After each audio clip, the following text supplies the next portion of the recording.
Գյորջյան Կասկադ 60 ամիս փուլային վճարում բազմաթիվ առավելություններ։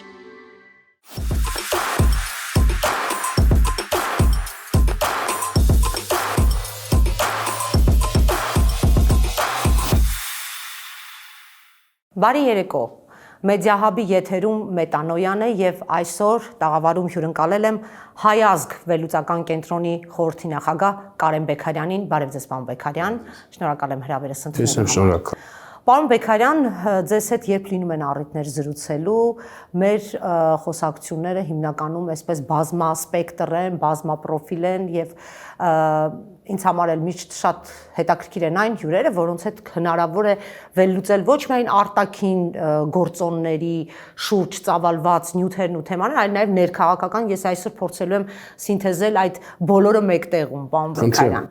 Բայց առաջինը, այսպես օրակարգային երեք մի հարց եղավ, դա Եվրամիության դեսպանների, կարելի է ասել, այսպես շրջայցներ բոլոր պետական բարձր պաշտոնյաների կաբինետներում, ինձ համար էլ տարօրինակ էր, թե ինչն էր պատճառը, որ ոչ միայն Նիկոլ Փաշինյանի կաբինետում նրանք հայտնվեցին, այլ նաև օրվա վերջում հայտնվեց լուր, որ եւ նախագահը նրանց ընդունեց, եւ ազգային ժողովի նախագահը, ինչ է սա, այս հետաքրքրությունը եւ այդ դիսկուրսը ինչու է կայանում կոնկրետ ԵՄ դեսպանների պարագայում։ Դե գիտեք, արտաքինը մեր կենտրոնի, Հայազգ վերլուծական կենտրոնի ուշադրության ներքո է մշտապես, եւ հետեւաբար ես կփորձեմ մի քիչ ավելի լայնից պրոյեկտել ավելի կոնկրետ ժամանակահատվածի վրա, ուրեմն այն բոլոր գործընթացներում, որոնք այսօր առկա են Հայաստանում, Եվրոպական միությունը արևմտյան թևը լայն իմաստով, Եվրոպական միությունը այդ թվում, ինքը իրեն զգում է շահառու ուղղակիորեն, այսինքն այս բոլոր գործընթացների դեպքեր կա պատվիրատու, այսինքն եւ հետեւաբար դա բերում է այն պրոյեկցիաներին, որը մենք առօրյա կյանքում զգում ենք։ Ես դրա պարզագույն օրինակը ձեզ բերեմ, նույն մարդու իրավունքների ժողովրդավարության, ուրեմն այդ բոլոր խնդիրների հնարավոր բոլոր խախտումները եւ այլը առանձնապես որևէ արձագանք չեն առաջացնում, չեն ստեղծում, ինչն էլ իշխանության համար ստեղծում է այդ ամենաթողության վիճակի լրացուցիչ որպես այդպեսին կոմպոնենտ, հա։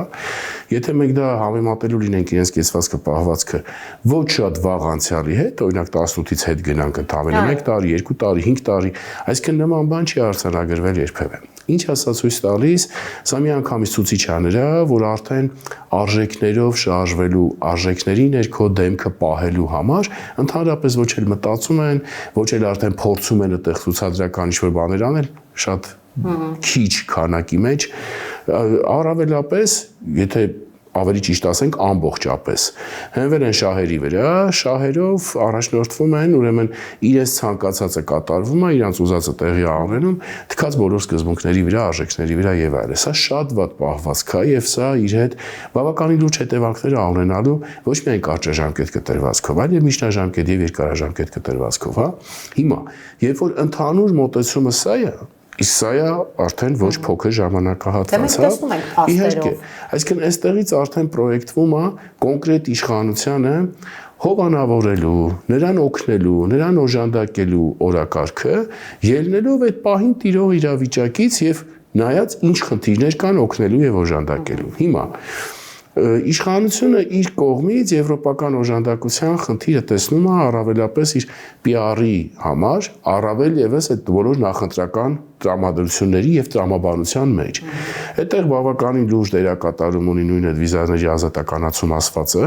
որ դա վաճառվի հանրության վրա որպես շատ լուրջ ձեռքբերում, բայց այդ լուրջ ձեռքբերումը, որպեսզի կարողանաս անգամ վաճառես, պիտի ինչ-որ կոնկրետություն մտնի, հա, ժամանակային կոնկրետություն, քայլերի գործողությունների կոնկրետություն եւ այլն։ Ինչ ունեցան այս վերջի շրջանում, ունեցան դրա գործողությունների ծրագիրը, որը պաշտոնապես փոխանցվեց Հայաստանին։ Ես չգիտեմ մեզ նայողներից քանի մարդ ուրեմն չի արարել ժամանակահատկացրել եւ այլ եւ բացել այդ գործողությունների ծրագիրը կարդացել, հա։ Միայն այդ գործողությունների ծրագիրը հուշում է, որ սա բավականին երկարաժամկետ գործընթաց է, անկախ PR էլեմենտներից։ Հետևաբար իշխանությունը իր կողմից ունի օրակարգ սա արագացնելու։ Երկրորդ իշխանությունը իր կողմից ունի խնդիր նորից դիմելու, նորից նրանց հետ ուրեմն գործակցաբար ստեղծելու վիճակ, որ սպասվող բոլոր խնդիրներին էլ արձագանք չլինի։ Եվ այստեղ շատ հետաքրքիր դերակատարում ունի այն ամեն ինչը կապված է հայ առաքելական սուբյեկտեղեցու հետ, եւ հետեւաբար արվածի համար չարձագանք են, հնարավոր շարունակականության համար չարձագանք են եւ այլ, այսինքն գործակցություն, այդ լուր համաձայնությամբ խրախուսելու, որում իշխանությունը խնդիր ունի դա շարունակաբար տանելու։ Այսինքն, սա եթե իշխանությունների կողմից։ Նրանց կողմից ուրեմն ժամացույցները ստուգելու, ուր են հասել, իրենց հանդեպ ստացած պարտավորությունները ինչ մակարդակի են կատարել, ինչ ընթացք կա, ունեն մտահոգվելու տեղ, չունեն մտահոգվելու տեղ, մի հատ փորձել դա հասկանալ, առավել եւս, երբ որ նորից եմ ասում, գործողությունները մտածեն նախընտրական տրամաբանություն։ Կապ չունի իդեպ այդ նախընտրականը կլինի սպասվող 26-ով, թե ինչ որ ձևով դա կդառնա ոչ հերթական, բայց կեն արդեն տրամաբանությունը նախընտրական է, այսպես թե այնպես։ Դե եթե անգամ օրինական ժամկետներում լինի, ինչ մի 4-5 ամիս բան է։ Հա, ժամկետը շատ չի անգամ այդ բարակը։ Բայց միշտ կա այդ մտավախություն, որ կարող է գնանք արտահերթի չէ, դա էլ կա։ Իհարկե, որովհետև տեսեք, իշխանությունը չի իր ունեցած լծակներով, գործիքներով եւ այլն չի կարող իրականում չզգալ այն պուլսը, ինչը վերաբերվում է իր ռեյտինգին, իր հնարավոր հաջողության, անհաջողությանը եւ այլն։ Իսկ այնտեղ մենք ականատես ենք գահավիժման։ Իրականում մենք չենք դրան ականատես, իրենք էլ են դրան ականատես։ Եվ հետեւաբար, եթե ինչ որ պահի ունենան զգացողություն, որ ինչքան է ռիսկայնությունը մեծ կլինի արտահերթ մտնելու, բայց այդ ռիսկայնությունը ավելի մեծ է հերթականի պարագան, հենց իրանք էլ կարող է դա նախաձեռնեն ցանկացած պահի։ Այսինքն փորձելով դիմացի դաշտը, ընդդիմադիր ուժերին, քաղաքական մյուս ուժերին, որոնք մասնակցելու են ընտրություններին, ինչ որ իմաստով բերել անակնկալի, որովհետև ցանկացած պարագայում իշխանության պատրաստվելու ռեսուրսը, երբ որ ինքն է նախաձեռնում, դա ավելին է, քան ընդդիմադիր քաղաքական ուժերին է։ Իսկ գիտեք, արտահերթը նաև սեղմվում է ժամկետների մեջ եւ այլ։ Քարոզարշավն է կիսվում։ Իհարկե, այդ ժամկետների սեղմումն էլ կա ժամանակացույցի։ Հետևաբար, որ պահին զգան դա իրենց շահերից բխում է, որևէ խնդիր չկա, փորձեն իրենք հենց այդ գործընթացը նախաձեռնեն։ Եվ ստեղից, եթե մեր այս առաջ զրույցի հատվածի այս հարցից է բխող ամենակարևոր, ես կարծում եմ, հանգամանքը կամ որի վրա արժի շեշտադրել եւ ուշադրություն հրավիրել, շատ լավ կլինի, որ մեր բոլոր քաղաքական ուժերը այս տրամաբանությունը ունենան, զգան եւ որևէ պարագայում չստեղծեն իրենց համար վիճակ, որ կանգնում են փաստի առաջ։ Այսինքն պատրաստվել է պետք ամեն ժամ, ամեն րոպե, ոչ թե մտքում ունենալով, որ դրան մնացել է դեռ կես տարի եւ ավելին, եւ այլ, որովհետեւ հետո նորից չսկսվի, հա, ես այդ օրինակը միշտ բերում եմ, հիշում եք, հա, այդ հին օրինակը Երևանի տարբեր քաղաքապետերի հետ կապված, որ ասում էին անակնկալ ձյուն եկավ դեկտեմբերի, չգիտեմ ինչին, այսինքն չկանգնեն այդ խնդրի առաջ, հա, որ ինչ որ բան անակնկալ եկավ։ Այսինքն այս կողմը չունի որևէ այդտեղ իրեն կաշկանդիչ իր հաշվարկի ներքո իր գործողությունը կատարելու կամ պլանավորելու։ Սա պետք է աչքի առաջ ունենալ։ Պարոն Բեկարյան, տեսեք, այսպես ավելի մարդկային հասանելի լեզվով արձանագրեմ, որ Եվրամիությունը այս պարագայում հավաքական արևմուտքը աչք է փակում բոլոր տեսակի խնդիրների նկատմամբ, այն ինչ կատարվում է այսօր Հայաստանում, հենց առաջին մեկ հարցը հենց քաղբանտարկյալների թեման է, որ բոլորին քարշ են տալիս, տանում են բանտ եւ այստեղ կա ձևակերպում իշխանության կողմից պայքար հակառուսականության դեմ։ Այսինքն հակառուսականության այդ շտամպը, որ խփվում է յուրաքանչյուրի վրա, սա նաեւ այդ հավաքական արևմուտքի ձեռքերը ավելի ազատ է թողնում, ասում է բռնի բոլոր նրանց, ում մոտ որ դու տեսնում ես հակառուսականության բան։ Տեսեք, ես չեմ բացառում, որ կարող է այդպիսի որոշակի դրվագներ լինեն, բայց սա գործիք է դառնում մահակ հակառուսականություն շտամպը կպցնելու բոլոր նրանց վրա, ում որ ուզում են տանեն նստացնեն։ Այսպես է ստացվում։ Շատ ճիշտ է, ինչ առումով, որ խնդիրը ընդհանրապես ռուսականության, հակառուսականության, արևմտամետության, հակառ դրա մեջ չի։ Այսինքն մենք գիտենք, որ դրա մեջ չի, բայց իրենք են այդ ձևակերպումները անում։ Իշխանությունը խնդիր է հետապնդում, ուրեմն լրիվ շեղվելով արդեն լիակատար շեղված լինելով ժողովրդավարական ճանապարհից, մարդու իրավունքների պաշտպանության այդ ողջ բլոկերից, ուրեմն արդարադատության եւ անկախ դատական համակարգի մասին խոսելը անգամ ծիծաղելի է արդեն, այսինքն այդ բոլորից շեղվածությամբ նա խնդիր է հետապնդում իր քաղաքական հակառակորդներին թե արկա թե պոտենցիալ դաշտից հեռացնելու։ Հիմա որ պահին դա ոնց է պիտակավորում, այսինքն քանի որ իրանց մոտ իշխանություն պահելուց բացի ոչ մի ուրիշ սկզբունք չկա,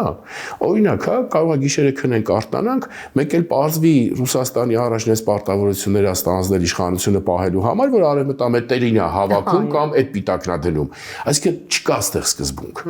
Մի փորձեք սկզբունք փնտրել։ Ես շատ ցավով պիտի արձանագրեմ, որ սկզբունք չկա իշխանության մոտ, սկզբունք այս պահեդությամբ չկա արևմտյան գործընկերների մոտ։ Այսինքն նրանք էլ իրենց քաղաքական շահերից ելնելով ես այսպեսի օրինակ բերեմ, որ պատկերացնելի լինի, սա ինձ անգամ ասել ինչքան ցավալի է, հա։ Այսինքն ես մոտ 15 տարի ղեկավարել եմ Եվրոպական ինտեգրացիա հասարակական կազմակերպությունը։ Այսինքն եւ ամբողջ իր դրած իմաստային, նպատակային եւ ամբողջ գործունեությունը իհարկե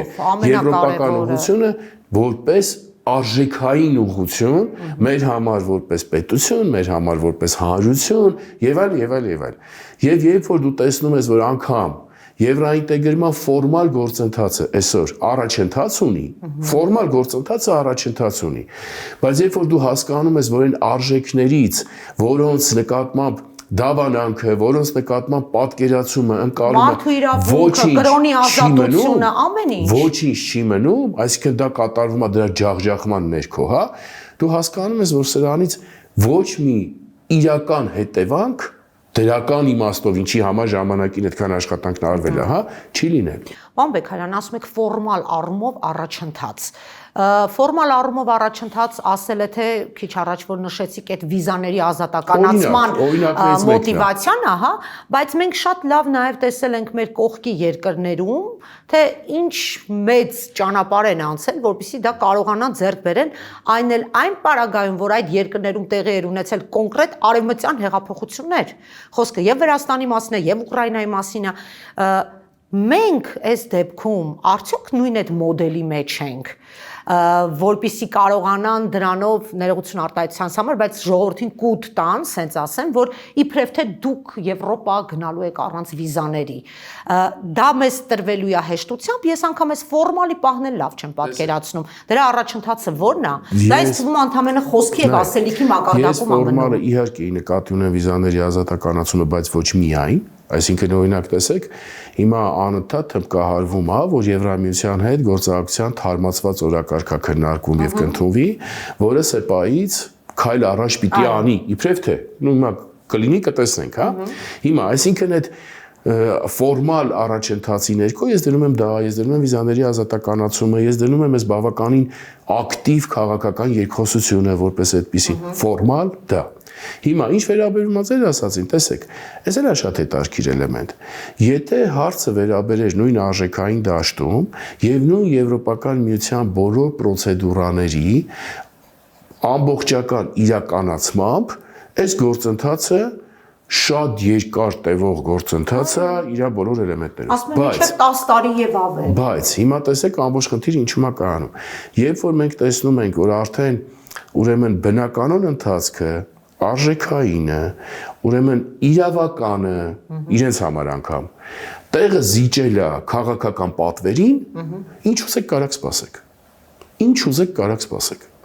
Այսինքն այն պարագայում, երբ որ դու ամեն ինչից հետ ես քաշվում, ինչը անում է այսօր Եվրոպան, իր սկզբունքներից, իր արժեքներից ամեն ինչից հետ ես քաշվում, այսինքն ամբողջությամբ դառնում է քաղաքական պատվերի ներքո, հիմա շատ աննորմալ օրինակ բերեմ, ականջներից քաշեմ, որպեսզի պատկերացնենք։ Օրինակ ընտրությունների նախաշեմին կարաս հայտարարես վիզաները ազատականացրել ես, ընտրություններից 3 ամիս հետո ասես շտապել էիր,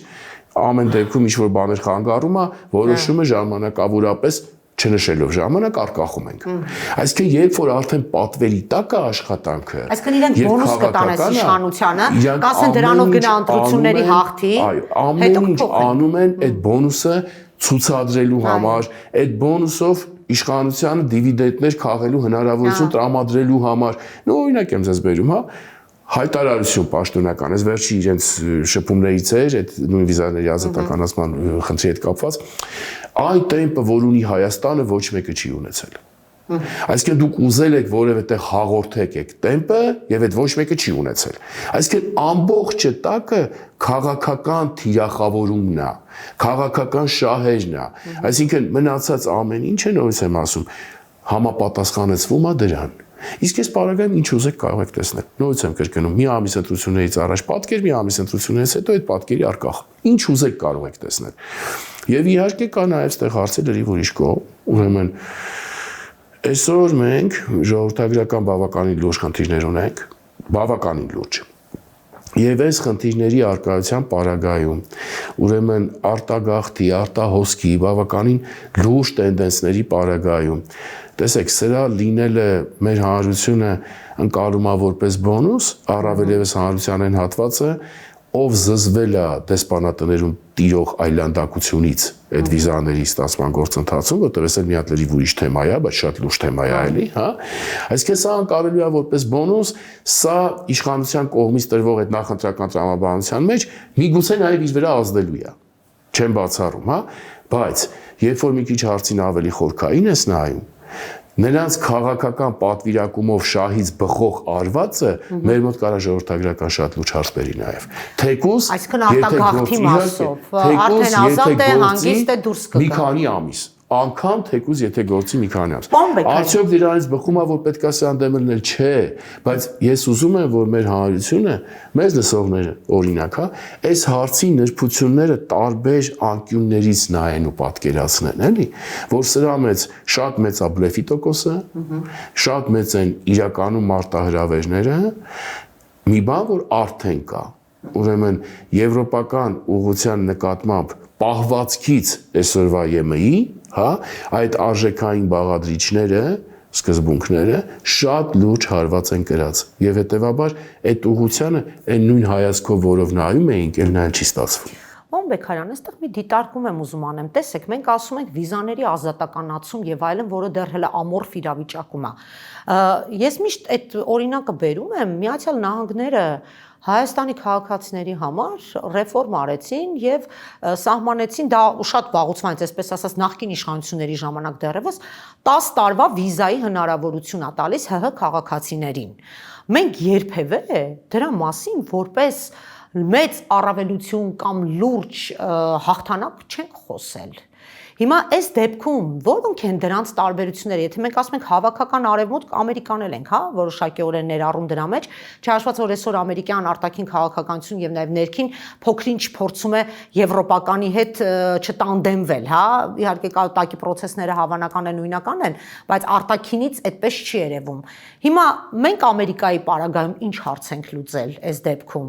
Ինչ ենք արել, որ վիզա էր տալիս էին, մարդիկ գնում էին, գալիս էին եւ այլն։ Այստեղ պատկերացնում եք, որ կա տարբերություն իհարկե, ուրեմն այստեղ խոսքը վերաբերվում է լրիվ ազատականացմանը,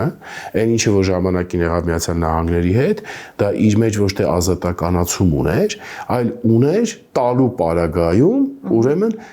երկարաժամկետ մնալու հնարավորություն, երկարաժամկետի հարցով, այսինքն նույն մարդու մի քանի անգամ դիմելու խնդրից այդ բազմակի հնարավորությունը երկարաժամկետի մեջ, բայց ոչ թե լիակատար ազատականացումը։ Բայց այստեղ կա ուրիշ էլեմենտ, տեսեք, երբ որ հիմա այս վիզաների ազատականացման խնդիրը այս կարգի PR-ը արվում եւ ծառայեցվում օրինակ իշխանության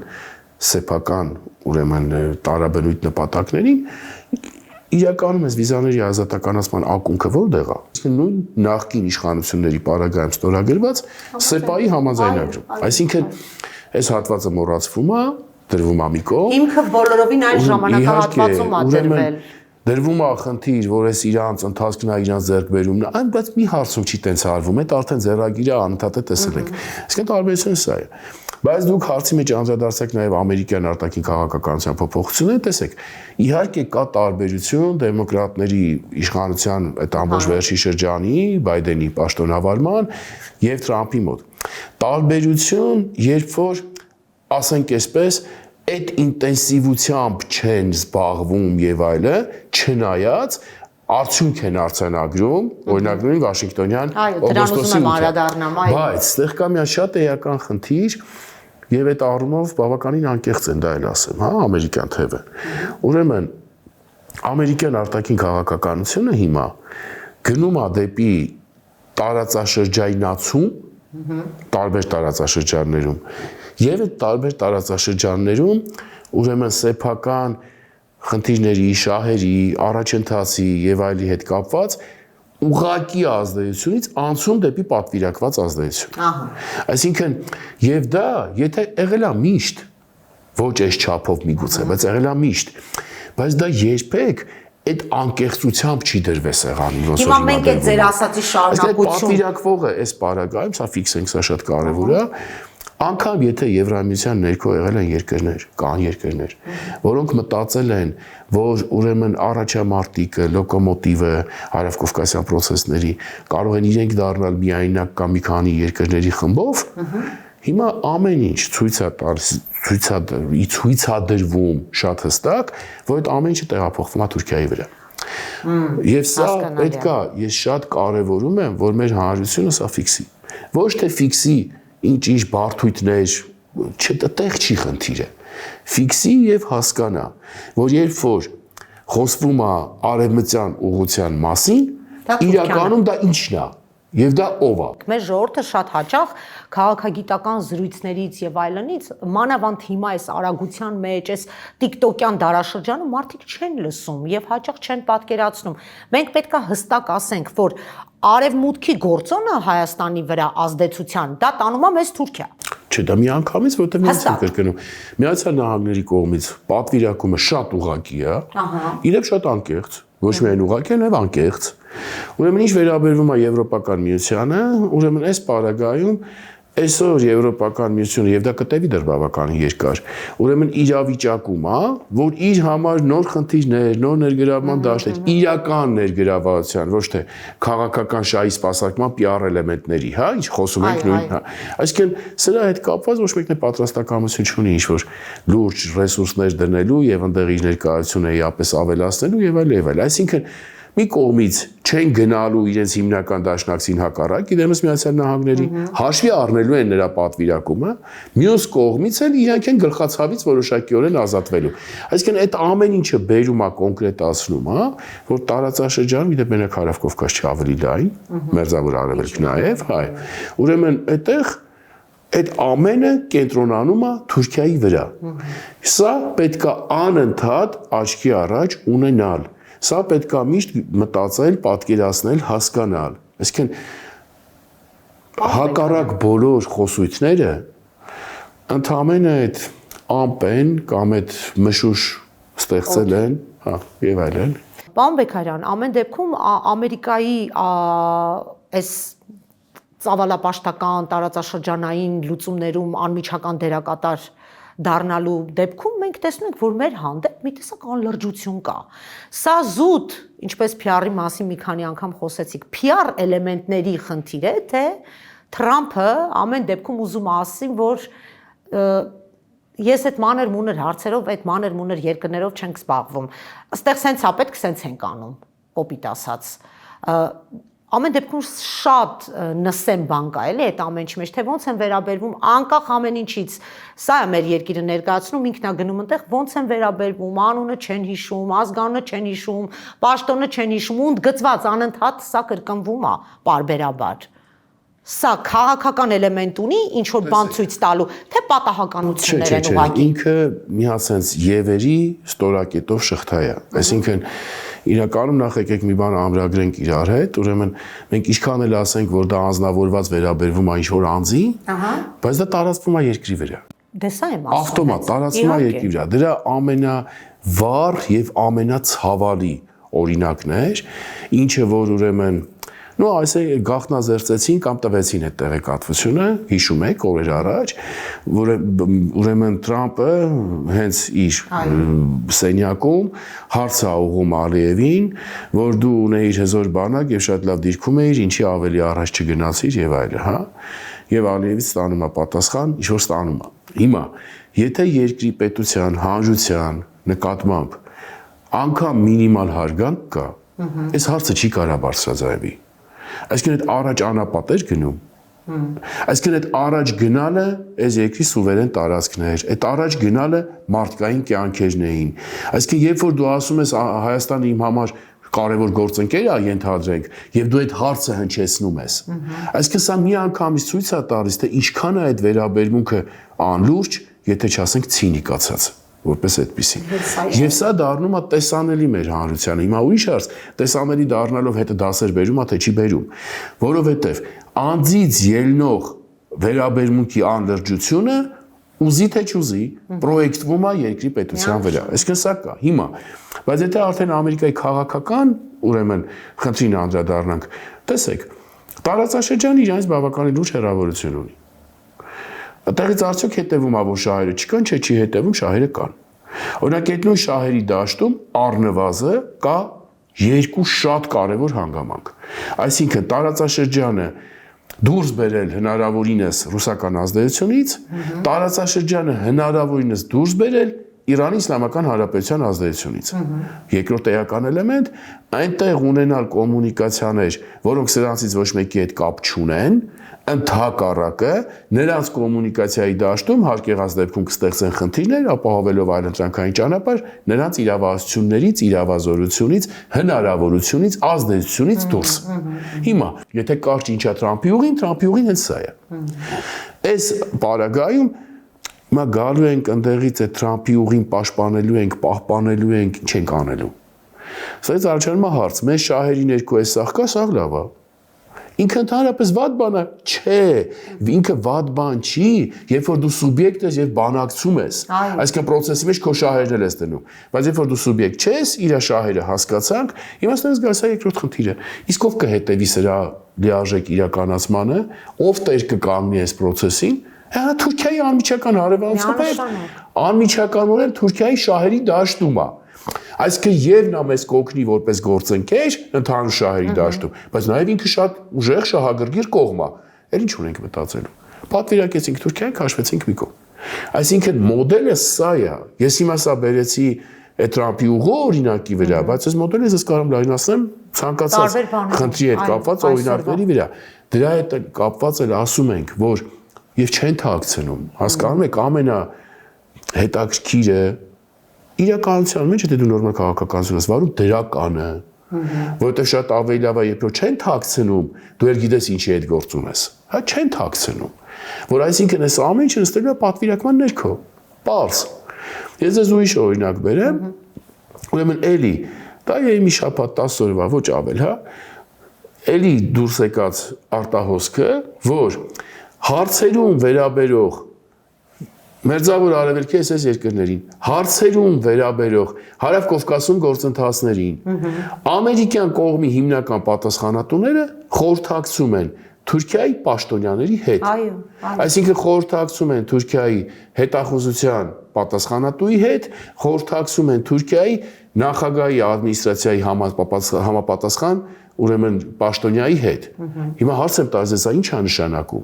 Այսինքն, եթե նա ուզում է Հայաստանի վերաբերյալ ինֆորմացիա կամ ինչ-որ գնում է Թուրքիայից իմանալ։ Այո, նա ոչ թե անմիջական ստեղի դեսպանատան ռեսուրսով, իր մոտ Հայաստանի դեսպանատան ռեսուրսով, վայ, մեր այս մակարդակի բարձրացրած ռազմավարական գործընկերության ռեսուրսը, չէ, Թուրքիայի հետ է ճշտում տարածաշրջանում կատարվողը, այդ թվում Հայաստանի հետ կատարվողը։ Հիմա այդ պատվիրակում կոչվածը պոզով պոչով է լինում։ Էլ ոնց է լինում։ Գիտեք, իսկ պատվիրակումն էլ է շատ այսպես լավ բառ, որ օգտագործում եք։ Դա պատվիրակել չի։ Դա ուղակի քեզ արանքից հանել է նշանակում բառի բուն իմաստով։ Եվ դա տեսեք բարձրաձայնվում է, դա չի թաքցվում, դա շատ բարձ տեքստով ասվում է, այս դրվագով։ Սա է իրականությունը։ Պարոն Բեգարյան, մենք խոսում ենք այս արևմուտքի ազդեցության գոտիների Թրամփ, ԵՄ եւ այլն, բայց այստեղ մի շատ կարևոր հանգամանք կա՝ Ռուսաստան։ Ինչ է անում այսօր Ռուսաստանը առհասարակ։ Վերջո մենք դեռ շարունակում ենք ասել, որ Ռուսաստանը մեր ռազմավարական գործընկերն է, իրենց մակարդակով, ել չեմ ասում տակի process-ները, խոսվածքը, նյութը եւ այլն, բայց շարունակում է Ռուսաստանը մնալ ռազմավարական գործակից, իր ռազմաբազաները ունի այստեղ եւ այլն, եւ այն կողմից մենք առանձնապես արձագանքներ այս թեմաներին չենք տեղ։ Ինչ անում են, ասում են մենք ողջունում ենք, ապաշրջափակումը եւ այլն։ Ինչ ունի անելու Ռուսաստանը, որը չի անում կամ միգուցե իր հետաքրքրության տիրույթում չի այս պահին։ Արդյոք այդպես լինում է թե ոչ մեր տարածաշրջանում։ Նախ եկեք ֆիքսենք հետեւյալը, ուրեմն այստեղ է բավականին լուրջ բլեֆի էլեմենտ կա։ Այո։ Ուրեմն իշխանությունը, որը ինչպես մեր զրույցի առաջի հատվածում էինք խոսում, ուրեմն այս պահին իրեն համար ոչ հաճո մարդկանց գործիչներին, ուժերին եւ այլը պիտակավորում է իրականացնում այդ ռուսականության, ռուսամետության եւ այլի ներքո, բայց ուրեմն նույն իշխանությունը եկեք սա ֆիքսենք բոլորի համար։ Ուրեմն շարունակում է Ռուսաստանին դիտարկել որպեսզի ռազմավարական գործընկեր, որովհետեւ եթե ինքը սա չի անում, ինքը պիտի դուրս գար հայ-ռուսական մեծ պայմանագրից, ինքը պիտի դուրս գար հապկից եւ օրինակ իջիկ դարձներ այն բոլոր հիմնական իրավական ուժ ունեցող գործիքները, իդեմս միջազգային պայմանագրերի, որոնք Ռուսաստանի եւ ազդեցությունը եւ նրա ռազմավարական գործընկերությունը դաշնակցային հարաբերությունը ապահովում են։ Ուրեմն խոսքը ոչ թե նրա վերաբերյալ է, որ դա ճիշտ է, սխալ է, արժանը, չարժանը։ Մենք դրա մասին չենք խոսում։ Մենք խոսում ենք իշխանության այս հարցում եւս բլեֆի մասին։ Այսինքն դու մի կողմից հակառուսական խոսույթը անընդհատ այսպես գեներացնում ես, լցնում ես դաշտ, դրան հակառակ եղածների նկատմամբ մտնում ես բռնաճնշումներ եւ այլը, բայց մյուս կողմից այն իրական քայլերը, որոնք քեզ պիտի Ռուսաստանից հեռացնեն, դու չես կատարում։ Ուրեմն շատ հետաքրքիր է, չէ՞, եթե չասենք։ Բայց մեր ժողովուրդը չի խորանում դրա մեջ, ասում է, «Էտա ռուսից պրծանք» եւ այլն, բայց ո՞նց ես դու ռուսից պրծել։ Սա է հարցը, այսինքն պատկերացնելու համար այստեղ էս բլեֆի աստիճանը եւ սեփական հանրության վրա հերթական կեղծիքը, ուրեմն ծախելու, վաճառելու, նույնն է, այսինքն բայց ամբողջ խնդիրը կայանում է հետեւյալում, այդ պայմանագրից ոչ մեկը դուրս չի եկել։ Հիմա նրանք գործում են ու ինչ չափով են գործում, այստեղ արդեն գործ ենք ունենում եւ իրավական կոմպոնենտի հետ եւ քաղաքական կոմպոնենտի հետ։ Քաղաքականում հարաբերությունների կա փչացրած լինելու այն կարգի աստիճան, որ դրա գործելու վրա երաշխիք, պատկերացում, ակնկալիք ունենալը 100%-ի պարագայում բարդ է, իրավականը շարունակում ամենալ ոնց որ կա։ Այսպես աբսուրդային վիճակը հայ-ռուսականի ներքո։ Հիմա ինչ վերաբերում է Ռուսաստանին, ուրեմն այնտեղ կան օբյեկտիվ-սուբյեկտիվ տարաբերույթ գործոններ, հա, որոնց արդյունքում մենք ունենք այսօր իրենց կողմից այն, ինչ որ ունենք։ Խոսքը առաջի հերթին վերաբերվում է նրան, որ նույն 20 թվականի նոյեմբերի 9-ի 10-ի տխրահարչագերակողմ հայտարարությունը, ուրեմն չի կատարվել, կյանքի չի կոչվել, եւ կյանքի չի կոչվել բացի այն, որ Ադրբեջանը բոլոր հնարավոր ձևերով խուսափել է, չի կատարել, հակառակն արել իր ստանձնած պարտավորությունների, ուրեմն ռուսական կողմը իր դրած խաղաղապահ առաքելության, ուրեմն խնդիրը չի լուծել։ Ուրեմն տեսեք, այստեղ շատ հետաքրքիր է, բայց կա երկու խնդիր, որ շատ զուգահեռ է։ Հնարավոր չի սա անտեսել, սա վերցնել, սա անտեսել, նա վերցնել։ Այսինքն մի կողմից իհարկե այդ առաքելությունը ունեցել է դեր եւ նշանակություն, որ Արցախից դուրս եկող մեր հայրենակիցները հիմնականում իր ամբողջ ծավալի մեջ ողջ առողջ հասել են Հայաստանի Հանրապետություն,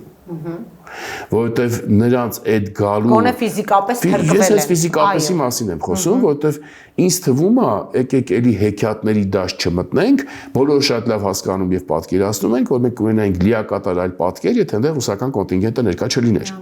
Հիմա արկա է սա որպես փաստ, արկա է սա որպես փաստ, բայց արկա է նաև ուրիշ փաստ։ Այդ խաղաղապահ առաքելությունը նրա համար չէր, որ այդ ժողովուրդը դուրս բերվի Հայաստան հասցվի։ Այդ խաղաղապահ առաքելությունը նրա համար էր, որպես այդ ժողովուրդը իր հայրենիքում հանգիստ անվտանգ ապրի։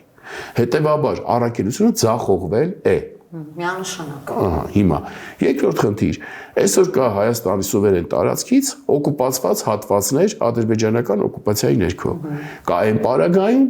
երբ որ կա հայ-ռուսական մեծ պայմանագիրը, երբ որ կա հապկի հետ կապված ամբողջ դաշտը։ Հիմա ինչ ասա ցույց տալիս, որ կարելի է գնալ նայել պատճառներին, դրա մեջ օբյեկտիվը մտնել, դրա մեջ սուբյեկտիվը մտնել, բայց այս ամենը նշանակում է, որ այն ինչը պիտի գործեր, չի գործել։ Հիմա հետևաբար ռուսական կողմին կան հարցեր, շատ լուրջ հարցեր, եւ այլը։ Հիմա դիտարկել օբյեկտիվ պատճառ Մեր որ Ռուսաստանը ինքը գտնվում է պատերազմի մեջ,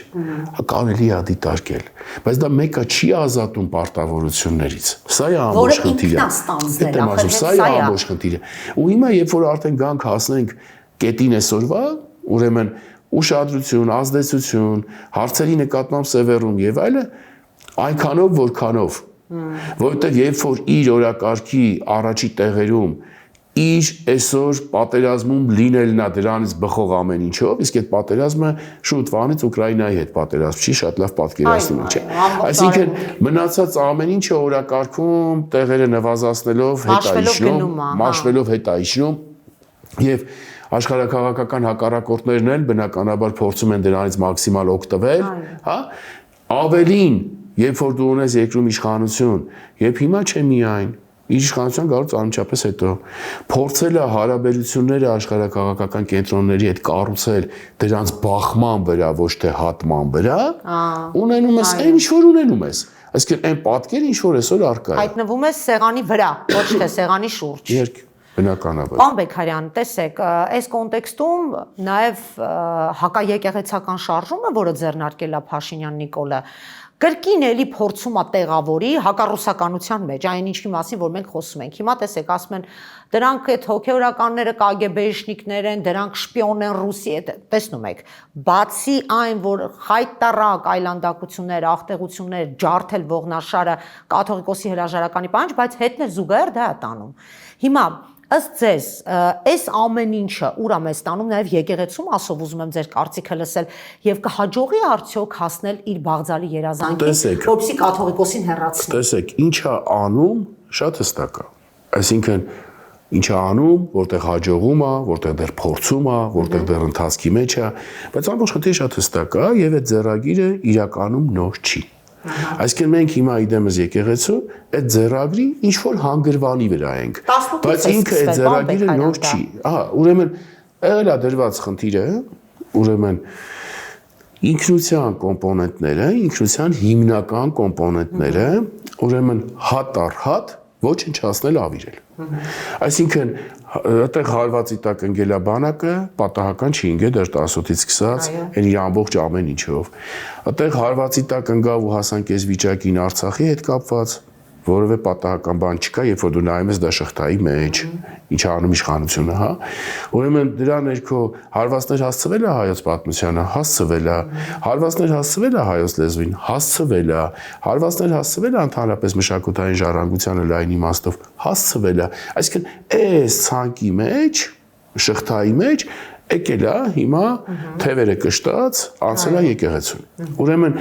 բոլոր այն ուղղությունները, որոնք մեր ազգային ինքնության, ազգային դիմագծի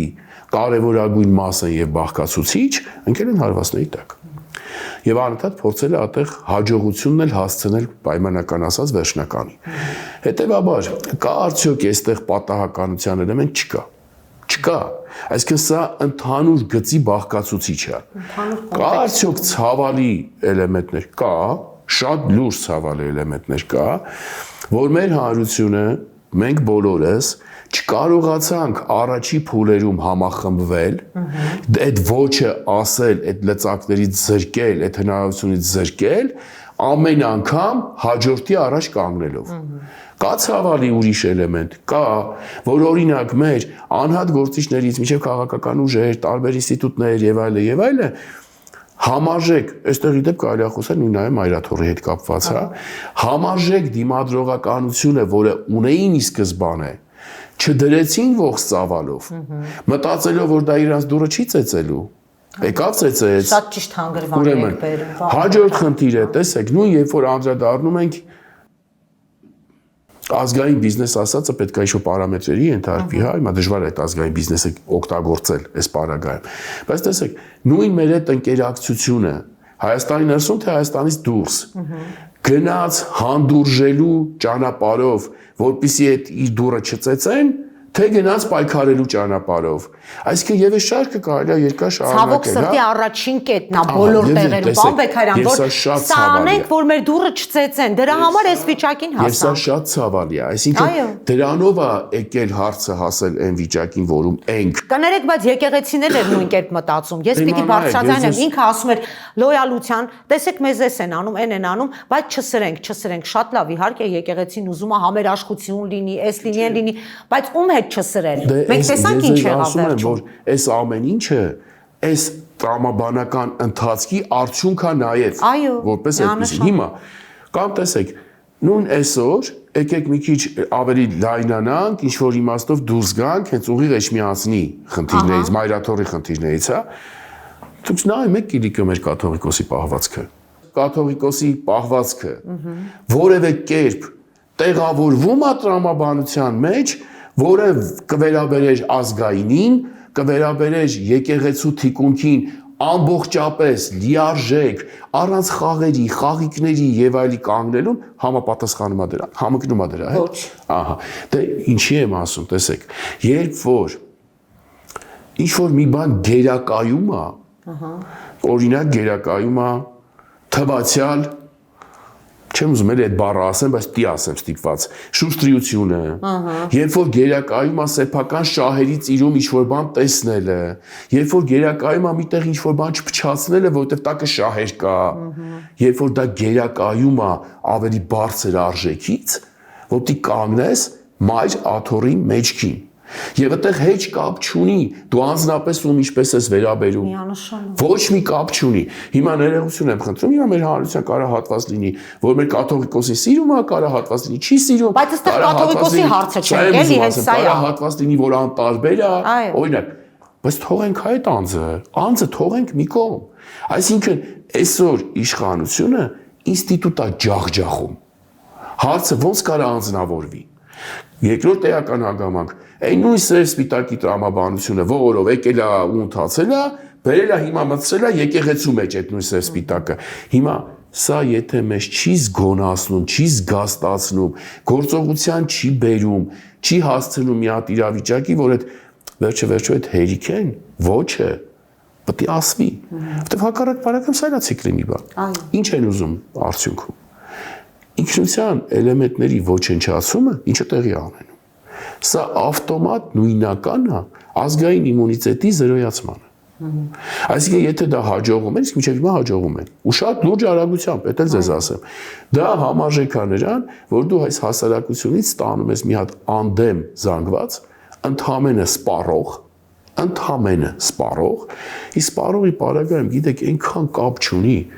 ինքը Հարավ-Աֆրիկյան Հանրապետությունում է սպառում, ինքը ուրեմն գաղութ կղզիներում է սպառում, Լոսի արվարձաններում է սպառում, Սոչիի թաղերում է սպառում, թե Երևանի կենտրոնում, ընդհանրապես սպառող, որը կարա շատ հանգիստ հետո իր տեղաբաշխումն է փոխի, որտեղ դիսկոմֆորտը զգա իրան եւ այլը, հետևից էլ արևմտյան Ադրբեջանի թեզը կփորձեն ծաղկացնել փոխկապակցված արերիվ։ Պարոն Բեգարյան, տեսեք, սա որպես ամփոփում ես հարցի շուրջ էլ ուզում եմ անպայման խոսենք եւ արդեն ժամանակը մի բան էլ գերազանցել ենք, վերադառնանք հայաստանյան այս պահին թիմ ընտրություններին, խոսքը վերաբերում է Վաղարշապատ համայնքի ընտրություններին, տեսնում ենք բավականին ակտիվ քարոզչական process-ի մեջ է Վաղարշապատը եւ նաեւ իշխանությունը իր տեխնացուն ունի, նաեւ ընդդիմությունը այսպես լայն սպեկտրով ներկայացված է։ Մարդկանց մոտ սա կրկին բերել է որոշակի հուսադրության, որ այ գոնե այսպես փոքր թիմերով կարողանանք հաղթել, հետագայում համապետականում էլ նույն պատկերը միգուցե կարողանանք արձանագրել։ Ինչ կարծիք ունեք այս մասին, կստացվի թե ոչ։ Վաղաշապատ խոշորացված համայնքի ընտրությունները խորին հարգանքով մեր բոլոր համայնքների նկատմամբ, բայց հիմա ինքը ունի շատ անկյունակարային նշանակություն։ Մենք եկեղեցուց ենք խոսում, դրա համար ընտրությունները շատ անկյունակարային նշանակություն, մի քանի հիմնական ուրեմն ուղղությամբ։ Առաջին, բացառված չի, որ սա վերջի ընտրություններն է մինչև համապետական։ Եվ սա հոգեբանական շատ լուրջ նոր ուրեմն սրա վրա արժեք է ստեղծում։ Որտեղ մեր հանրությունը հիմա կապ չունի որ տարածաշրջանում ապրող, որտեղից բոլորի ուշադրությունը սևեռված է վաղաշապատին, որովհետև եթե վաղաշապատում ստացվում է իշխանազրկել գործող իշխանությանը, դա շատ լուրջ ազդակա լինելու համապետական ընտրությունների համար։ Նաև սրանով է պայմանավորված, որ իշխանությունը ինչ կարգի կարճած է, ինչ միջոցների, մեթոդների անդեղ արդեն դիմում, ընթանում եւ այլն։ Եվ հետեւաբար սա մեկ, երկրորդ Լավ, վերջը մենք խոսում ենք վաղաշապատ խոշորացված համայնքի մեջ միասին քաղաքի մասին այդ թվում եւ տեսնում ենք այն ամբողջ գործընթացը ինչքան մայրաթորի դեմ։ Հիմա եթե հենց նույն առաջինը վաղաշապատ խոշորացված համայնքի մեր ազգակիցը, մեր հայրենակիցը նա չի կանգնում դրա դեմ իր քվեյով։ Սրա մեջ չի կա, չէ՞ որևէ բնական բան լինի։ Այսինքն սա էլ իր հերթին այս ընտրությունների վրա լրացուցիչ արժեքային կոմպոնենտ ավելացնում որպես այդպեսին։ Եվ հետեւաբար այս ընտրությունները շատ կարևորված են։ Այս կարելի է շարունակել այս շարքը, բայց նաև փորձելով ամփոփա, շատ կարևորված։ Եվ մեր յուրաքանչյուր քաղաքացու խնդիրը, պարտքը իր վերաբերմունքը իր քվեյով արտահայտել։ Այսինքն ես կարծում եմ, որ մենք փոքր երկիր ենք եւ այդ գնչոյական փոստը շատ լավ աշխատում էլի մեր երկրում։ Ես կարծում եմ դեռ շատ լավ բոլորը գիտեն։ Ովքեր են իրական ընդդիմությունները, իրական, որ բացառված է, որ այս իշխանության հետ հետո խաղերի խաղիկների մեջ մտնեն, հա։ Տեսեք, այսօր Վանաձորում տեղի ունեցողը նույն թիմի մակարդակը եւ օրինակն է։ Այսինքն ովքեր են իրական ընդդիմադիրները, տեսնելու, պատկերացնելու, հա, եւ հետեւաբար կարող է իրենց ճաշակով ավելի էս ընդդիմադիրն է կամ այն ընդդիմադիրն է, կարևորը որ ընդդիմադիր է եւ ինքը իր քվեյով իր վերաբերմունքը արտահայտի։ Այսինքն եւ դա ինչ մնաց, բան չմնաց, օրերի խնդիր է, բայց սա շատ լուրջ հետագծային իր ազդեցությունն է նախադեպային կդառնա 26-ի ընտրությունների համար։ Շատ լուրջ ազդեցություն է ունենալու ողջ Հայաստանում, ոչ միայն վաղաշապատ խոշորացված համայնքում։ Պարոն Բեգարյան, շնորհակալ եմ այսօր հրավերս ընդունելու համար, այսպես բազմապրոֆիլ փորձեցինք խոսել եւ ձեր գործային հաջողություն եմ մաղթում։ Ապրեք շատ։ Իսկ ես ուզում եմ մեր հետևորդներին հիշեցնել, որ այսօր Մետանոյայի տաղավարում հյուրընկալել էի Հայ ազգ վերլուծական կենտրոնի խորհրդի նախագահ Կարեն Բեգարյանին, կհանդիպենք եկող շաբաթ, լավ մնացեք։